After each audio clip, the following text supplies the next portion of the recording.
প্রিয় ছাত্রছাত্রী, আরেকটি নতুন অধ্যায় মানুষের শরীর।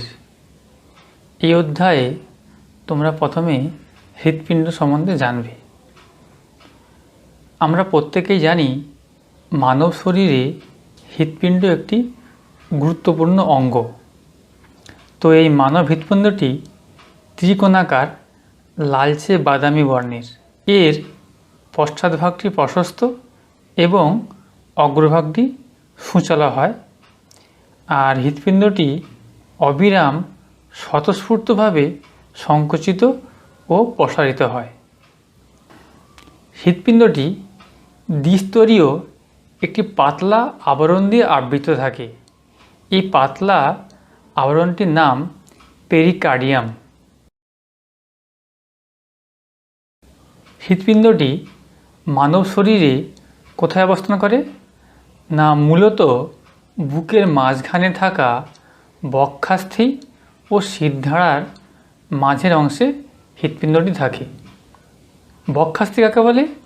বুকের মাঝখানে যে শক্ত হাড় থাকে সেটি হলো বক্ষাস্থি, আর পিঠের মাঝ বরাবর যে শক্ত হাড় থাকে সেটি হলো শিরদাঁড়া। হৃৎপিণ্ডটি বুকের মাঝখানে এই বক্ষাস্থি আর শিরদাঁড়ার মাঝের অংশে থাকে।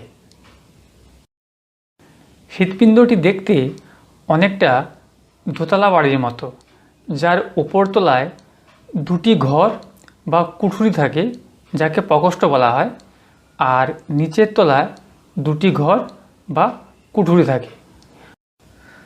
প্রত্যেকটা ঘর একে অপরের থেকে আলাদা থাকে মেঝে বা দেয়াল দিয়ে। হৃৎপিণ্ড যে চারটি প্রকোষ্ঠ নিয়ে গঠিত, ওপরের যে দুটো প্রকোষ্ঠ বা ঘর থাকে সেই দুটো প্রকোষ্ঠ বা ঘরকে বলা হয় অলিন্দ। ডান দিকেরটা ডান অলিন্দ এবং বাম দিকেরটা বাম অলিন্দ।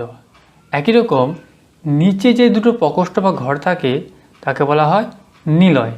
ডান দিকেরটা ডান নিলয় এবং বাম দিকেরটা বাম নিলয়। এই ডান অলিন্দ আর ডান নিলয়ের মাঝে একটি একমুখী দরজা থাকে। এই দরজাটাকে বলা হয় ত্রিপত্র বা ট্রাইকাসপিড কপাটিকা। এটাকে একমুখী বলা হচ্ছে এই কারণে, না এখানে ডান অলিন্দ থেকে ডান নিলয়ের দিকে যাওয়া যাবে, কিন্তু ডান নিলয় থেকে ডান অলিন্দে যাওয়া যাবে না। একই রকম বাম অলিন্দ ও বাম নিলয়ের মাঝে আরেকটি একমুখী দরজা থাকে।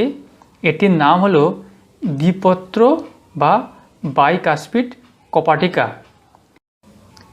এখানে বাম অলিন্দ থেকে বাম নিলয়ে যাওয়া যাবে, কিন্তু বাম নিলয় থেকে বাম অলিন্দে যাওয়া যাবে না। এবারে ধমনী ও শিরা সম্বন্ধে জানা যাক। ধমনী কি?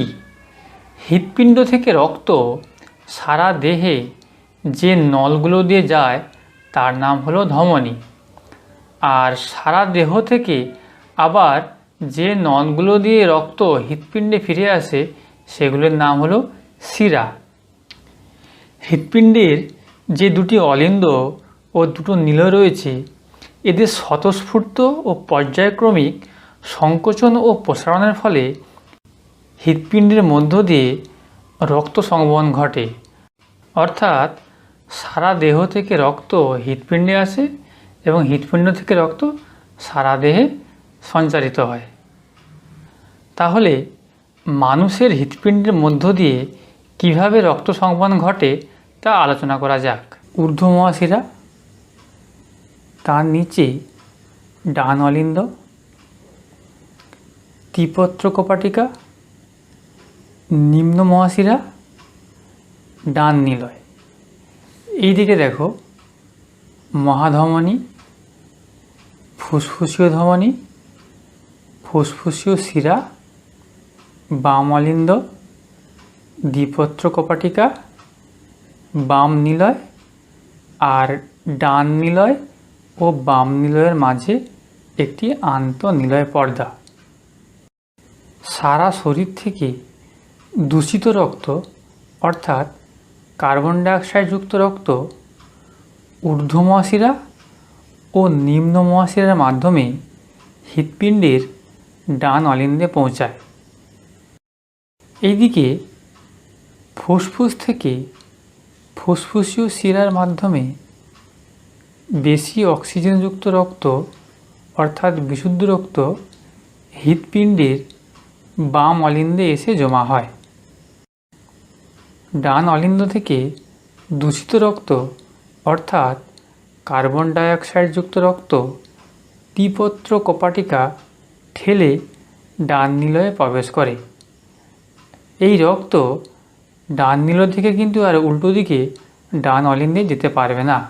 বাম অলিন্দ থেকে বিশুদ্ধ রক্ত অর্থাৎ অক্সিজেনযুক্ত রক্ত দ্বিপত্র কপাটিকা ঠেলে বাম নিলয়ে প্রবেশ করে। বাম নিলয় থেকে রক্ত আর বাম অলিন্দে যেতে পারবে না।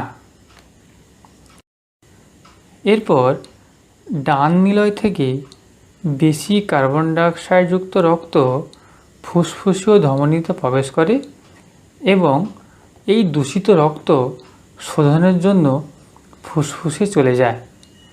আবার বাম নিলয় থেকে বেশি অক্সিজেনযুক্ত রক্ত মহাধমনীতে প্রবেশ করে এবং এই রক্ত মহাধমনীর মাধ্যমে সারা দেহে ছড়িয়ে পড়ে।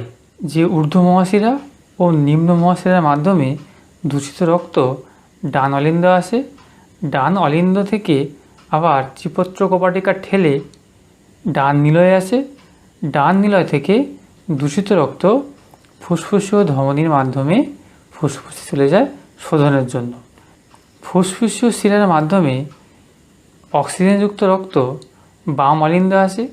বাম অলিন্দ থেকে দ্বিপত্র কপাটিকা ঠেলে বাম নিলয়ে আসে। বাম নিলয় থেকে রক্ত মহাধমনীর মাধ্যমে সারা দেহে ছড়িয়ে পড়ে। এভাবেই হৃৎপিণ্ডের মধ্য দিয়ে রক্ত সঞ্চালিত হয়। এখানে মনে রাখতে হবে ডান ও বাম অলিন্দে একই সঙ্গে রক্ত ঢোকে, আবার ডান ও বাম অলিন্দ থেকে একই সঙ্গে রক্ত ডান ও বাম নিলয়ে প্রবেশ করে। ডান ও বাম নিলয় থেকে রক্ত একই সঙ্গে যথাক্রমে ফুসফুসীয় ধমনী ও মহাধমনীতে প্রবেশ করে। ছাত্রছাত্রীরা, তোমরা জানলে হৃৎপিণ্ড সর্বক্ষণই স্বতঃস্ফূর্তভাবে প্রসারিত ও সংকুচিত হয়। এই যে প্রসারিত ও সংকুচিত হয়, একবার প্রসারণ আর একবার সংকোচনকে একসঙ্গে হৃদস্পন্দন বলে। তোমরা যদি বুকে হাত দিয়ে এই হৃদস্পন্দন গোনার চেষ্টা করো তাহলে দেখবে মিনিটে 72 থেকে 80 বার হৃদস্পন্দন হচ্ছে। হৃৎপিণ্ডের সংকোচনের ফলে মহাধমনীতে রক্ত একবার চাপ তরঙ্গের সৃষ্টি করে, যা ধমনীর প্রাচীরের মাধ্যমে সারা দেহে ছড়িয়ে পড়ে। একে নাড়িস্পন্দন বলে। হৃৎপিণ্ডের সমস্যা। হৃৎপিণ্ডের আন্তঃনিলয় প্রাচীরে ফুটো। জন্মের সময় থেকেই হৃৎপিণ্ডের গঠনে ত্রুটি দেখা যায়। তো এর লক্ষণ কি?